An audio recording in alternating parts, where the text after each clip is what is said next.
Well, hello, my friends. Thank you for tuning in real quick. I'll just keep this brief. Today's episode is about Lieutenant Tina Zanka. She is a lieutenant, or what we call a squad commander for the Mobile Police Department. And I'm coming to you today with this because she decided to go to Facebook under her real profile and at least acknowledge that she had a little moxie and fortitude for doing so. But she come to you, and I'll show it to you. You can take a look here on the screen where she goes in and she's regurgitating a lot of the Kenyon Brown stuff, right? Prine said, F the public, and how she known both me and the incumbent Sheriff Birch for many years, decades, as she puts it. And of course, she threw her support with Birch, and I'm glad to hear that. She's done more than most that would do that in that regard. But she comes at you as a person of reason, as a person that you can trust to get her information. And I know that politicians shouldn't chase rabbit trails and try to go behind each and every person. But I do think this is important because as campaigns go, good people don't want to get involved in politics because of this smear tactic, these smear campaigns.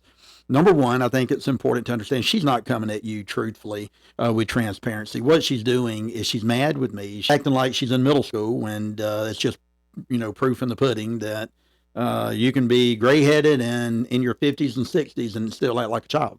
So we're going to chase that a little bit today. Now, for the future, I would just let Tina know she may want to go get a burner account. I don't chase burner accounts because if people don't have the courage, moxie, and the fortitude to say what they really mean under their real name and profile, well, I just don't give those type of people the time of day. But I'll say that to say this. Let's talk a little bit about Lieutenant Tina Zanka. She's got a right to vote whoever she wants to vote for, and she never was a fan to begin with. So we don't want to cross hairs about that. We want to make sure that we're very clear about it. But here's the part Tina did not give you. As the chief of police, and I've known Tina for many, many years, okay? Tina is one of those people, in my opinion, probably should have never wore the badge. And it's unfortunate she has spent a lifetime and a career in law enforcement. But I'll give you a few examples. At least when I became the chief of police, Tina had a really, really good friend of the Mobile Police Department who incidentally was a lieutenant as well, and incidentally has retired. And that person took issue with me because as becoming the chief of police, it was my responsibility to ensure that we were being a good steward of the people's money. What does that mean? Well, this particular commander, she's no longer employed. She's retired, and so we won't say her name. But nevertheless, this particular person, shortly during and after COVID, was allowed, for many reasons, to have a work-at-home status while being employed with the police department. Well, the Mobile Police Department is a law enforcement organization. This was non-work related, if you will.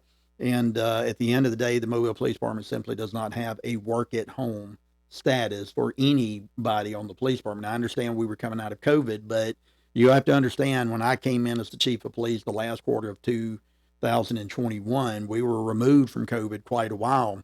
And this person had a relationship of some sort, a friend relationship with James Barber, and was very known to be very vocal in the department and pretty much said whatever she wanted to say. But I said that to say that person has since retired. And so Tina Zanka, while she's my age, in her 50s, is proof that you can still act like you're in middle school. If you remember in middle school, right, if your friend had a problem with you, then I had a problem with you. I mean, that's just how it went, but we're not in middle school anymore.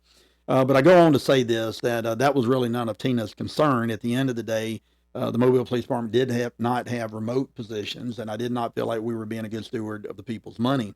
Now, that being said, we fast forward even into my tenure as chief of police, and, Tina had wanted to implement a veteran medal for the uniforms with the police department. We never had one. I thought it was a great idea. Didn't think that, or didn't really realize why we should never had one. But nonetheless, she came to me, and as a subordinate, I listened to subordinates. I think that's what we should do as leaders, right? And I thought it was a great idea.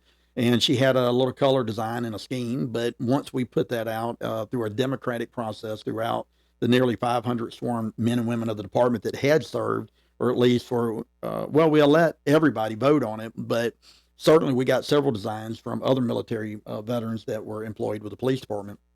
And we put it out as a democratic process, and her color scheme did not get approved, but another color scheme did, and that was the color scheme we went. It was true, it was transparent, and I like the idea of having a veteran medal, but I also felt like that everybody needed some input on that to get the buy-in from the rank and file, and we were very successful at doing that. But she didn't get it, and much like middle school children, she got upset and got mad, and my understanding today, or at least while I was the chief, she never wore the pin.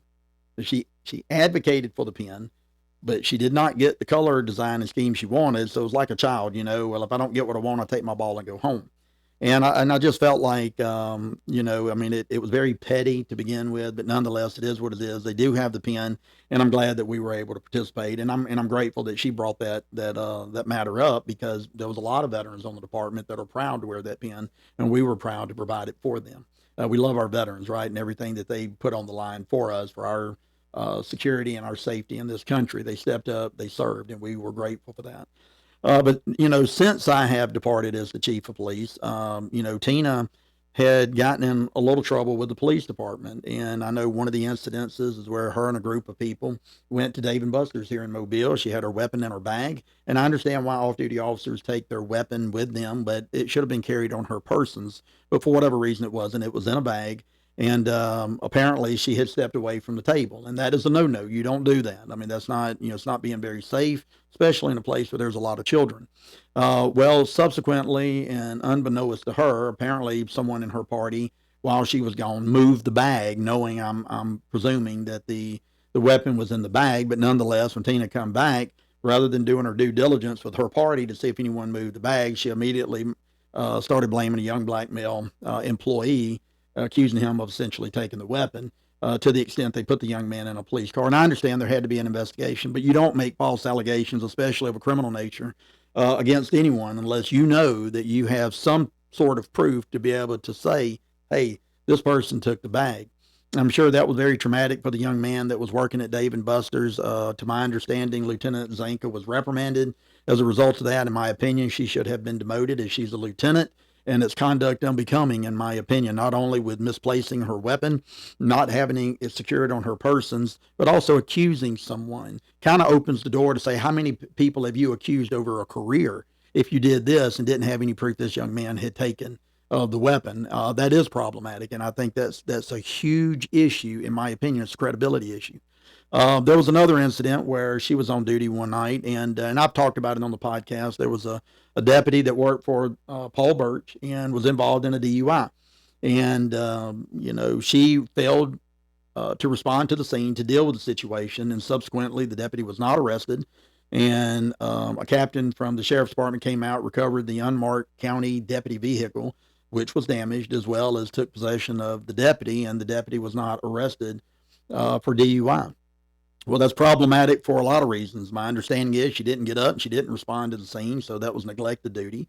And, I'm sure she had to know who was being detained for a DUI. Apparently, her officers had responded to a collision and where this deputy was involved in it. And but nevertheless, the deputy should have been arrested. I believe in that. I had an incident like that as a Mobile police chief, and if we would not give that same courtesy to you, the citizen, then we should not do that, in my opinion, when it comes to those that wear the badge, who are entrusted to serve, protect, and to live their life above reproach. Not perfection, but above that of impropriety, if you will. She neglected her job. So she was not demoted on the first incident at Dave and Buster. She should have been demoted on this one, but I would have went one step further, because they were within a short time frame, probably would have terminated her. But this is a person, the point of this whole video is this is a person, and I'm grateful that Tina did at least do it under her real name and profile, unlike some of these burner accounts, right? But when people do this, you can rest assured that I'm going to come out and address it. I think it needs to be addressed, because you, as the citizen, as the voter, you don't always get the whole story. All you know is, she comes out, tries to make it like she's this 20-year cop, 30-year cop. She's known me and Bert. She don't know Bert. She don't even know me. We are work acquaintances. We've never hung out. We've never had a personal relationship together. What she don't like is she doesn't like me for all the reasons that I just told you. And I'm the kind of chief that says we're going to hold even the men and women of the police department accountable. If it's good enough for the people to serve under that governorship, then it should be good enough also for our officers to serve under that as well. You'll find there's probably a few officers along the rank and file that probably have the same type stories. But just remember this, my friend. The information she gave you about Prime saying F the public has already been disputed right here on the Primetime podcast. We released the unredacted report. The media apparently went code black on the situation, but even some of those that said I said it, that said that these staff officers were there and heard it, were some of the same people that went in there and also said that it was a lie, that they did not hear it. And so My only caveat to Lieutenant Zanka is be careful. There's current litigation, and you may have already walked yourself into some depositions. But just be careful that you don't get added to it for regurgitating and repeating the lie of Sandy Simpson and certainly James Barber. That may end up costing you in the long run. The other thing is a great example of how we should not live in a glass house and throw stones. My friends, thank you again. I just wanted to clear up any misconception. Just remember this. You can always trust information you get from people if you know them, but most certainly verify them. And what we did today was verified. If you have any questions, feel free to reach out to me on Facebook, Prime for Sheriff, and we'll see you again on the next podcast about Birch's Budget. God bless and take care.